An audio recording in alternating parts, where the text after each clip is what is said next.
G'day, guys. This is Tommy Kendi at the Tommy Kendi Unfiltered podcast. It's an honor to have you guys here for this episode, and it's great to have you back. It's I haven't done an episode for like as in myself. I've had a couple of guests on, which I've had a really good time chatting to some spiritual peeps that I've had on, and it's been really cool learning from them. I'm bringing you this episode from yours truly, Tommy Kendi, and you know what I want to talk to you about today is it's a weird one because I feel like I'm blowing my own trumpet, but I don't give a fuck. I do that often. Well, I don't really do that often, but there's a thing that I hear so often that comes back at me, and I hear this comment so often, which people say to me, which is, "Dude, how come you're always so fucking chilled?" And it's so interesting when I hear that because I think, really, like, how do people think I'm chilled? Like, I don't really feel like I am that chilled, but I think I come across that way, which a lot of people say. It's like, dude, how come you're always so chilled?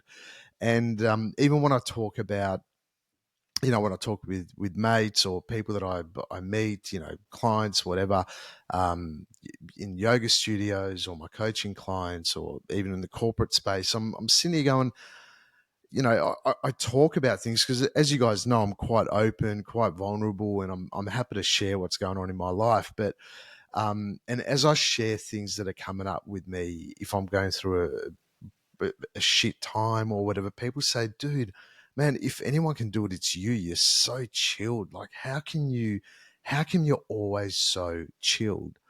And it's true. I mean, I wanted to think about it a little bit, which I did, and what I sort of came back to is I wanted to work out why is it that I'm so chilled? I mean, what is it? I mean, do I fake it? Do I go out in the world in that manner? I mean, is that my natural state of being? And what I came back to is that, yeah, it is my natural state of being. I like being chilled. I like being and chilled isn't, where you're just sitting back and not giving a fuck, or you're just watching life go by and not getting involved in it. That's not what I reckon chilled is. Chilled, to me, the way I believe I am when I started digging into it, is that I I experience life in its fullness, and whatever life throws at me, especially when shit hits the fan, I become super inquisitive and super curious about why it's happening. And one of the things, I know that I've mentioned this before, in one of my earlier episodes around conflict.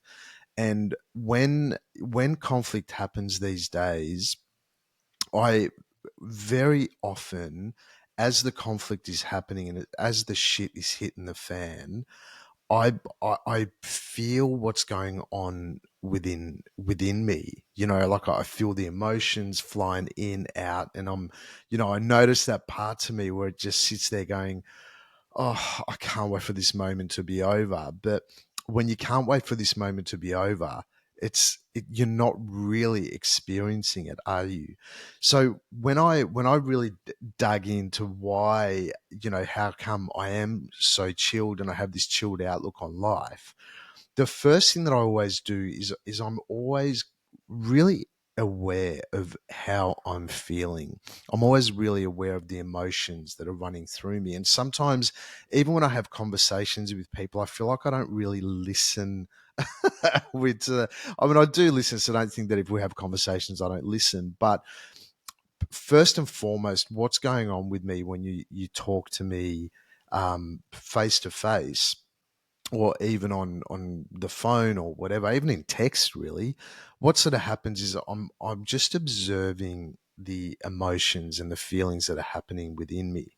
And I find that when I become aware of what I'm feeling, what emotions are moving through me as I'm receiving information, it allows me to make a really intuitive judgment on how I need to respond.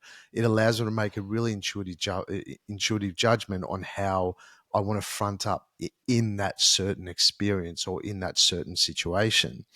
And so it, it's a it's quite a gift, and I don't know whether that's a learnt gift from the work that I've done through yoga, through psychology, behavioral stuff. I don't know if it's a learned thing, but that's definitely how I am now. It's like I'm constantly super curious and super aware of how I feel in certain situations. And usually, a thing happened earlier today where me and Nick, we were in this we're doing some shopping and whatever, and I just I just like had this overwhelming level of gratitude that just filled me to the point where I had a few little tears come out of the sides of my little eyes, and it was really beautiful, and I didn't let it just pass me by. I curiously I went, fuck, why is this level of gratitude, such a deep level of gratitude happening right now?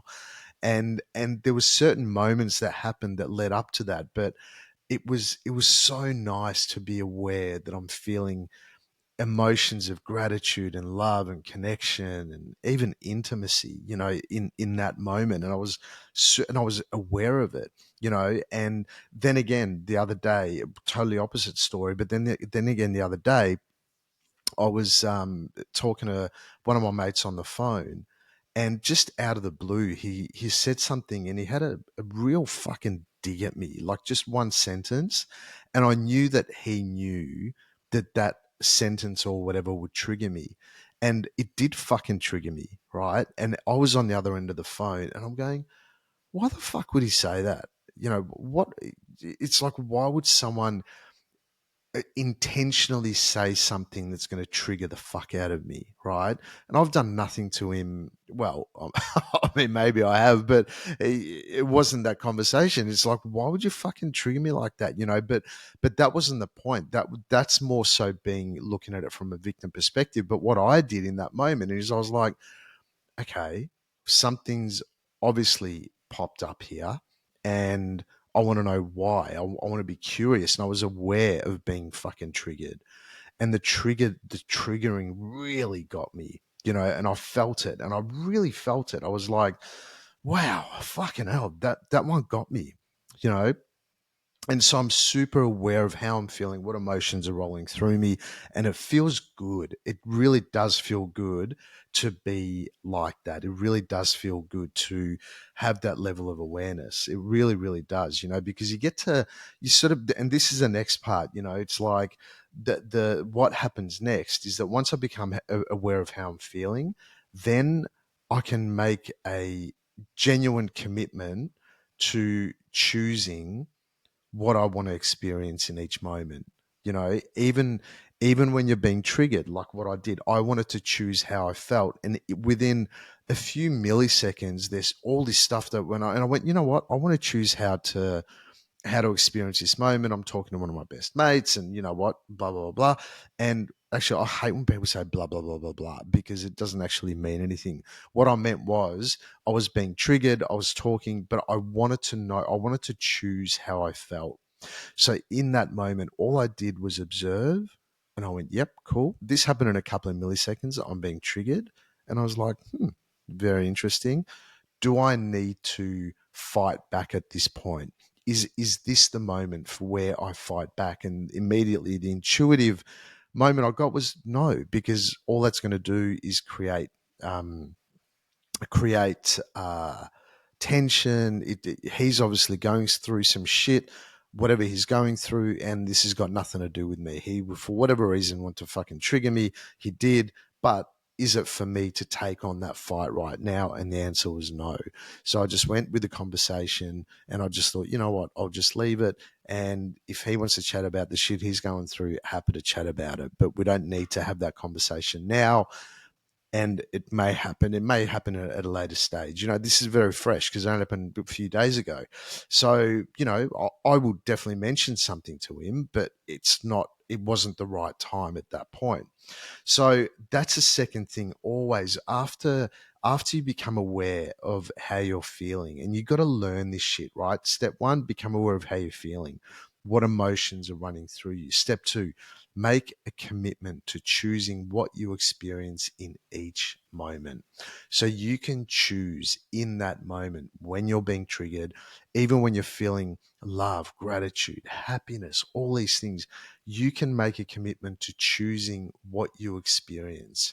And obviously, when it's good shit, like good emotions, then man, it's like hand on heart. It's like, oh, so fucking blessed to be feeling this level of gratitude. Like, how fucking cool, like fucking oath, amazing. And so you feel it in its fullness, and you're there, and even as you're listening to this podcast, this episode, things might be coming up for you going, oh, yeah, or you might be totally somewhere else. So come back to what I'm talking about and make those. It's only three. It's going to be three things, right? Become aware of how you're feeling. One, even in this moment, are you fucking somewhere else? Are you already where you're going right now? Are you already planning your next fucking thing on your day? Bring it back here. How are you feeling right now? Is it anxious? Is it excited? What are you feeling? Be curious, get into it. Like, what are you actually experiencing right now? And then make a commitment to choosing what you experience in this fucking moment. And I believe that regardless of what you're experiencing, there is always room for gratitude, or there's always room. There's never a time when you can't choose gratitude or you can't choose compassion. It's a powerful thing that we all have at our fingertips. And why is it that so many of us spend our days being stressed, being anxious, being this or that? I don't have time to fucking do out gratitude. I don't have time to, but mate, take 10 deep breaths and see what happens to your body physically. It doesn't take much. And so yeah, that's number two, right? And then the third thing, when I sort of dove into why I'm always that guy that always comes across as chilled, is because I always try something new. Always. I'm always trying something new. Look, I've got my patterns just like everyone else. I've got my dysfunctional patterns that have still been there for the last 47 years and they don't seem to be going anywhere. But I always try something new. And if that doesn't work, I get the lessons from it. I'm always trying something new. And that means, funny, it's today's Mother's Day when I'm recording this. It's Sunday, it's Mother's Day. And I remember I was like walking, I got mum some flowers, some really cute flowers, because she was coming over. She's cooking me and Nick. She cooked us lunch today. But anyway, I was, when I got mum's flowers, I was walking down the street and there was this other woman walking towards me, and there was just part of me, I'm like, fuck, how cool would it be if you just went and bought some flowers and literally walked past someone, put it in their hand, and then just walked off. Imagine that. You don't even say anything. You just like put the flowers in their hand and you walk off. Like, how good. They just be like, what the hell is that? Like, that level of happy, like you'd be able to create happiness in someone else. But obviously I didn't, because mum's flowers were like $145. So there's not a chance I'm just giving that to some fucking stranger just so they crack a smile. But the interesting thing was that I, just because I thought that I wanted to create happiness for this other person, as they were walking towards me, they fucking sneezed, right? Like a massive sneeze. And I walked past her and I go, wow, that was an epic sneeze. Well, no, I didn't say well done. I said, bless you. And she just turned around and started laughing. I'm laughing, walked off. Great. I feel good. She probably got pulled out of her fucking head. I don't know where her head was, but she was obviously somewhere else. And we're both in that little moment. Like, cool experience, huh? Like, that's gratitude. So, always trying something new, even if you feel awkward about it. And something new could just mean that you do something new, something that maybe you've always wanted to do, or there's something there that's been, so maybe you get a call to action as you're out during the day. Maybe you get a call to action just to put your hand on someone's shoulder and say, hey, fuck man, how are you? Maybe you get a call to action to do anything, to stop somewhere and just stop, have a coffee and sit next to someone and have a chat to them. Or maybe the call to action is to jump in your car, go up to, some nature reserve in Melbourne, the Dandenongs or whatever else, and just spend time with nature, always trying something new. We have to go against the grain in order to grow and transform. And as we start to grow and transform, man, so there's so much beauty in that. There really is so much fucking beauty. So they're the three things, guys. When people say to me, how come you're so chilled? When I did a little deep dive into why that is, the first thing is become aware of how you're feeling in each moment. Be curious, right? Make a commitment to choosing what you experience in each moment, even when you're being fucking triggered. Number three, always try something new. Always try something new. Great things, great advice from Tommy Kendi. Quick one, straight to the point. Three no-brainers to how to become the person where people go, how come you're always chilled? They're the three things, three little advice things I've got for you. Become aware of how you're feeling. Make a commitment to choosing what you experience in each moment. Always try something new. Right on, guys. Love you guts. Catch you on the flip side. Bam.